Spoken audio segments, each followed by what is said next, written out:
also remains unclear. Nobody knows.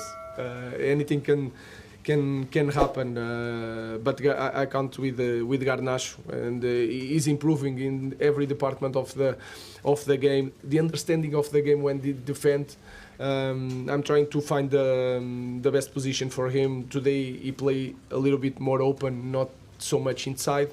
So we need guys with 1-against-1. But like I say, I don't know what is going to happen until the end of the window. Right, interesting comments. And we're also hearing just now that the future of Garnacho holds the key to Manchester United's dealings in this transfer window. And it could be a knock-on effect, which we'll talk about in a moment. But in terms of Garnacho, as I said, not exactly a ringing endorsement that from his manager that it will stay, was it? We know that Napoli are interested. There's a gap in valuation, though, in terms of Napoli and Manchester United. Chelsea are also interested. Marcus Rashford is now looking harder to shift, isn't he, in January for United? Do you think there's a correlation between those news and now, all of a sudden, these Garnacho rumours are just getting stronger? Absolutely. I think Garnacho is that domino that, if that falls, you will see the rest. Because you're looking at Manchester United with not much flexibility in terms of finances in this window. We're looking at Patrick Dorgu potentially coming in as a knock-on effect from Antony, so that's not really anything to do with this. If Manchester United want to do anything else serious within this window and get Ruben Amorim some players who maybe fit his system and further develop the squad, Garnacho's going to have to be a big part of that, and that's a reason why he was non-committal. That's a big reason why Ruben Amorim was saying anything can happen in this window, we don't know. But also what's happening is, and I felt this in the stadium in the game against Rangers, that it feels quite awkward with the match-going fans, because the fans were singing his name, he was bright on the ball, and he didn't feel like a player who's being forced out by the manager, having a torrid time. His confidence is not there. He was applauding at the Stretford end. It didn't have that feel of someone who's on his sort of last legs of his Manchester United career, but seems to be in the balance because of PSR, because of Manchester United not having many sellable, tangible assets that they could reinvest into the squad. And now it's a damning indictment on Manchester United's finances that this is where they are, the fact they've got to sell one of their biggest prospects. So I think it's a tough situation for him to be in, but clearly Ruben Amorim has been told this is a possibility. This is a possibility, but he's also talking about the improvements that he's making. And more importantly, he's continuing to pick him. Ruben Amorim's clearly shown us, if you're not doing what you're supposed to be doing, you're not going to play. You're not even going to be on the bench. So the fact that Garnacho keeps playing shows me and a lot of Manchester United fans, and probably shows Garnacho, that he does believe in him, but at the moment, it's a possibility. Yeah. Just want to pivot slightly over to Chelsea.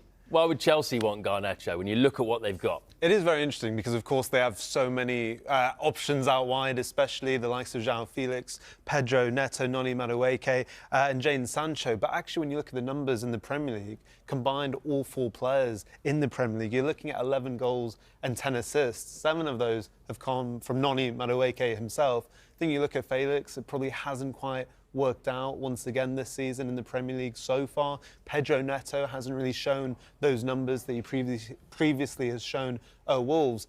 But then you'd also argue Alejandro Garnacho isn't necessarily guaranteeing you those numbers either. So perhaps Chelsea are looking to continue a younger profile of player in their squad and probably fits their system a bit more, being an out-and-out winger.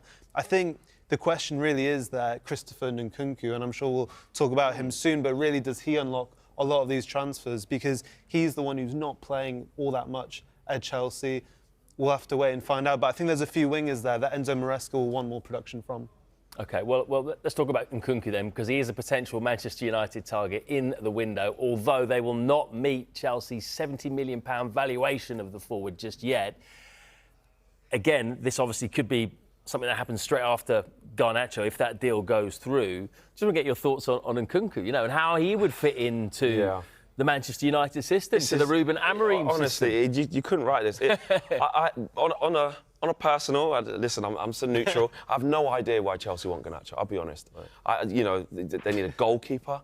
They need help in midfield. They need competition for Nicholas Jackson as a out-and-out number 9. So, as a neutral, I have no idea why Chelsea would entertain 60 million north for Alejandro Garnacho, but that's a Chelsea issue. Do you think Nkunku going the other way? Nkunku going the other way. Better deal for United. Nkunku going the other way has some pros and cons. The pros are he fits the system instantly better than Garnacho does. Him playing as a left 10 or a right 10, that's cash money for Nkunku. That's what he's made his career off. He's a very talented player. He's 27 years of age. He's in his prime. The problems are injuries since he's arrived here. He missed 48 games via injury last season, 22 injuries. 22 games out the season before that. Difficult position, but alone a short-term option to the end of the season with maybe an option for Manchester United would probably help. But Manchester United, in my opinion, should not be committing significant funds with a big contract, lengthy contract, to somebody who's come to the league, and especially with what's happened with Mason Mount as well. Chelsea probably saw a trick come in there. I think it'll be naive of Manchester United to offer Nkunku a big contract. More likely a loan. Yeah, absolutely. That would be fine. I think it's kind of what we were saying a bit earlier in terms of a chain reaction in the transfer market. And I think one thing is clear is Chelsea are looking to bolster their options out wide, because we know they have an interest in the young winger at Bayern Munich, in Matthias Tel, who is a very promising young attacker. Now, whether he wants to stay at Bayern Munich, that's kind of what we're hearing, is he wants to fight for his future under Vincent Kompany. But it's kind of, does Nkunku, he's also been linked with a move to Bayern Munich if Tel was to leave the club. So we're kind of waiting for a chain reaction to happen. But I do agree, really what we're talking about in this transfer window is profile of players fitting different clubs. Nkunku on paper absolutely fits what United are trying to do, perhaps compared to Garnacho, just in terms of being in a 10, being in close proximity in those close spaces. And perhaps as a profile, he would fit Chelsea a bit better. Yeah, OK. Well, listen, that Garnacho deal, potential deal, possibly him leaving Manchester United, could be the start of the domino effect.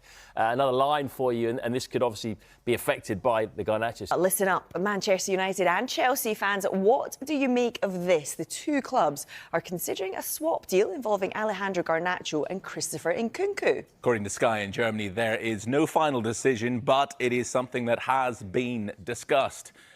Manchester United have also been in discussions with Napoli over a transfer for Garnacho. He's a player Chelsea have been watching closely.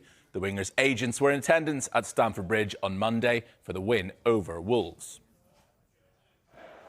Well, as for Nkunku, before the talk of a possible swap with Garnacho, it's understood discussions had been held with intermediaries about a move to Old Trafford. Chelsea value Nkunku at around £70 million. This is how Garnacho and Nkunku compare in terms of Premier League minutes played by position this season. Garnacho has spent most time playing on the wide left and also inside left. Nkunku has predominantly played as a central striker.